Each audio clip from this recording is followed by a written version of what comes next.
রাসূলুল্লাহ সাল্লাল্লাহু আলাইহি ওয়াসাল্লাম ডাক দিয়ে বললেন, মা আমি তো যুদ্ধের ময়দানে সাহাবায়ে কেরামদেরকে নিয়ে লাভ দিয়ে নিয়ে যাই। তোমার যে ছোট ছোট সন্তানগুলো, এদেরকে যদি আমি যুদ্ধের ময়দানে নিয়ে যাই, এরা হলো ছোট, এদেরকে সামলাতে সামলাতে কাফিররা এসে আমাদেরকে আক্রমণ করবে। বরং আপনার এইবারে এই বদর যুদ্ধে আপনার সন্তানগুলোকে না পাঠিয়ে সামনে যে যুদ্ধগুলো হবে ওই যুদ্ধগুলোকে আপনার সন্তানগুলো পাঠিয়ে দিয়ে আমি তাদেরকে নিয়ে যাব।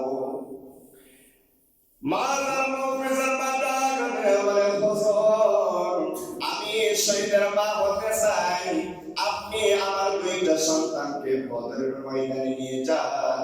কাফেররা যখন ডান দিক থেকে আপনাকে তীর দিয়ে আক্রমণ করবে, আবার এক সন্তানকে ধরে কাফের ওই তীরগুলো আপনি প্রোটোকল দিবেন, তীরের সামনে ধরবেন।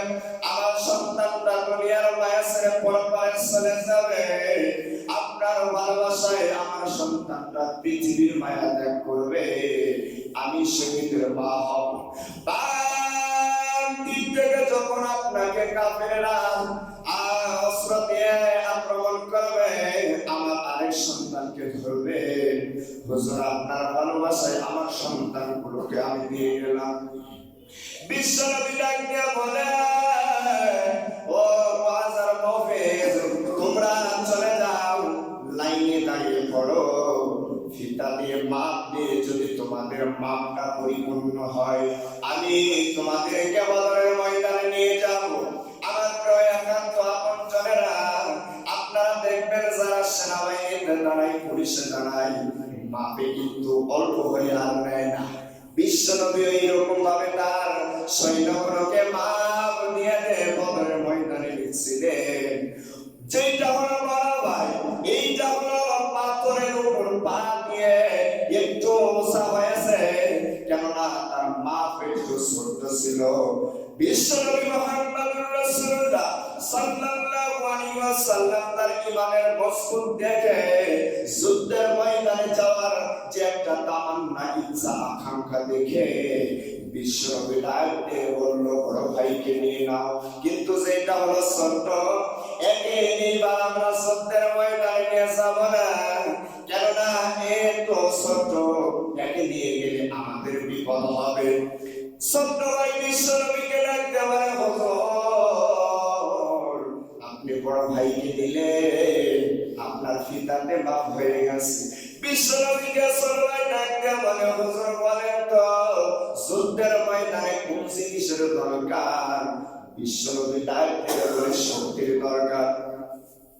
এই কথা যখন বললে ছোট ভাই ডাক দিয়া বলে, হুজুর বড় ভাইয়ের চেয়ে শক্তি কিন্তু আমার গায়ে বেশি।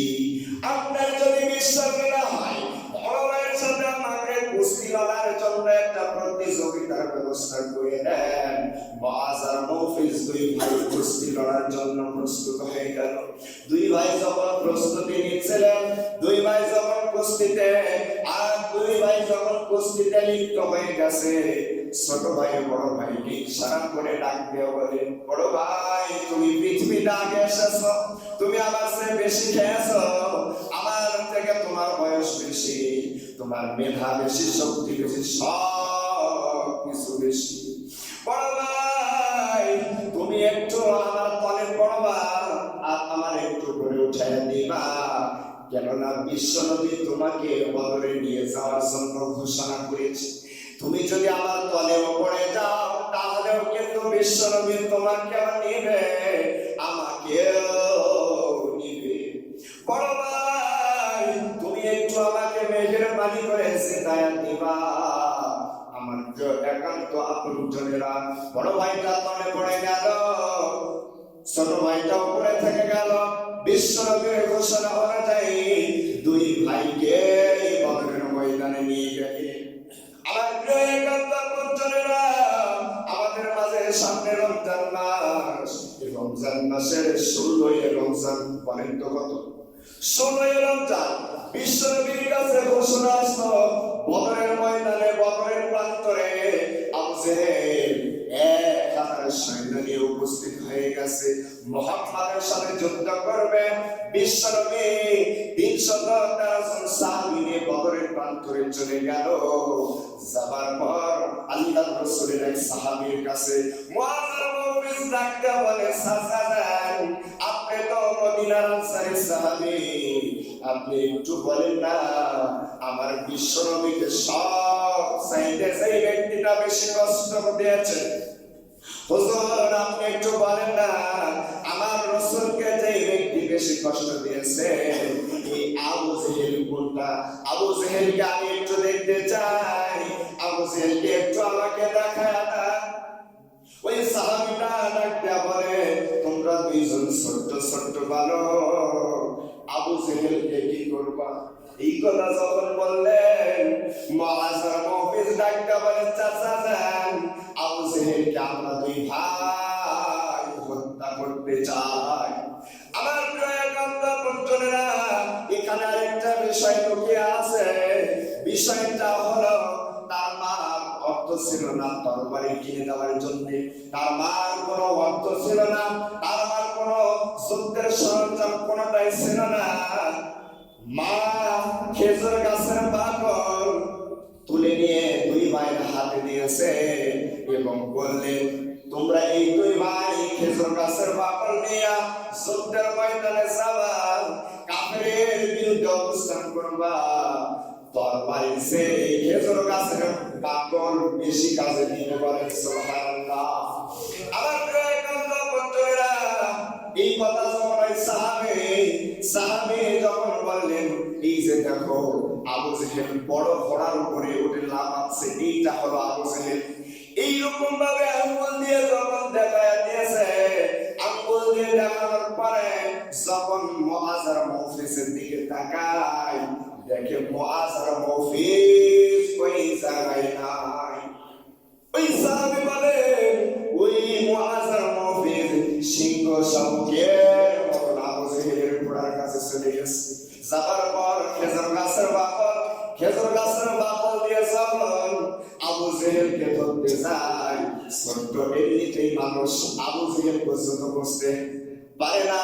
ছোট ভাই একটু মেধাবে এসেছিল, ডাকতে বলে, বড় ভাই আবু জেহেল কত আমরা ধরতে পারলাম না, আমরা ঘোড়ার পায়ে আঘাত করি, ঘোড়ার পাটা যখন কিছু হয়ে যাবে তখন আবু জেহেল পড়ে যাবে, আর ওই জায়গায় বিশ্ব বাটপার, আর ওই জায়গায় বিশ্ব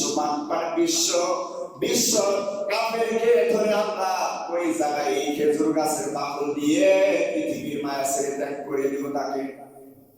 দুই ভাই যখন ওই ঘোড়ার পায়ে যখন আঘাত করলেন, এক পর্যায়ে আবু জেহেল পড়ে গেল।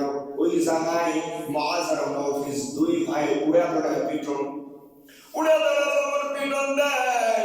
আবু জেহেলের সন্তান আবু শামা যখন দেখে দূর থেকে দুই ছোট্ট ভাইরা যখন তার বাবাকে মারতেছে, পরবর্তীতে ইসলাম আবু শামা গ্রহণ করেছিল, কিন্তু বদরের ময়দানের পূর্বে সে কাফেরই ছিল। আমার প্রিয় একান্ত আপনজনেরা, আবু শামা এসে বড় ভাইয়ের ডান হাতের মধ্যে তরবারি দিয়ে আঘাত করে দিয়েছে। তরবারি দিয়ে যখন আঘাত করে দেয়, আঘাতটা করে দেওয়ার পর হাতটা নেমে যায়, কিন্তু বগলের নিচের যে চামড়া, এই চামড়াটা আর কাটে নাই। আমার প্রিয় একান্ত আপনজনেরা, বড় ভাই তরবারি নিয়ে বাম হাত দিয়ে তখন আবার ওই আবু জেহেলকে পিটানো শুরু করে দেয়। এই ডান হাত যখন বারবার বিরক্ত করে, কেননা আপনি যখন এই বাম হাতে কাজ করতে যাবেন, এইদিকে রক্তক্ষরণ হচ্ছে, এইদিকে ব্যথার যন্ত্রণা, আর এইটা বারবার বিরক্ত করে। এই ডান হাতটা ডান পায়ের নিচে দিলেন, ডান পায়ের নিচে নেবার পর আল্লাহু আকবার বলে হাতকে ডাকতে বলে, হাত তোকে আর আমি এই জায়গায় রাখতে পারলাম না। ডান হাতটা ডান পায়ের নিচে দিয়া আল্লাহু আকবার বলে ডান হাতটা ছেড়ে ফেলে দিলেন। আমার একান্ত আপনজনেরা, ইসলাম প্রতিষ্ঠা করার জন্য, ইসলামকে বাস্তবায়ন করার জন্য সাহাবায়ে কেরামেরা কতটা কষ্ট করেছেন দেখেন। ছোট্ট বালক, তারপরে বড় ভাইয়ের এই বালো হাতে যখন তরবারি দিয়ে আঘাত করলেন, আঘাত করার পর বাম হাতটাও চলে গেল, তারপরে মাথাতে আঘাত করলেন, মাথাটাও ছিন্ন ভিন্ন হয়ে গেল। বড় ভাই বদরের ময়দানে দুনিয়ার মায়া ছেড়ে বড় ভাই চলে গেল। আমার প্রিয় একান্ত আপনজনেরা, দেখেন ছোট্ট ভাই তাদের ইমানের কত জাতবা, ইমানের কত পরীক্ষা তারা দিয়ে ইসলামকে এই দুনিয়াতে আপনাকে আমাকে দিয়ে গেছে। কিন্তু ইসলামকে টিকে রাখার জন্য আপনারা কিন্তু বিন্দু পরিমাণ ভূমিকা নাই।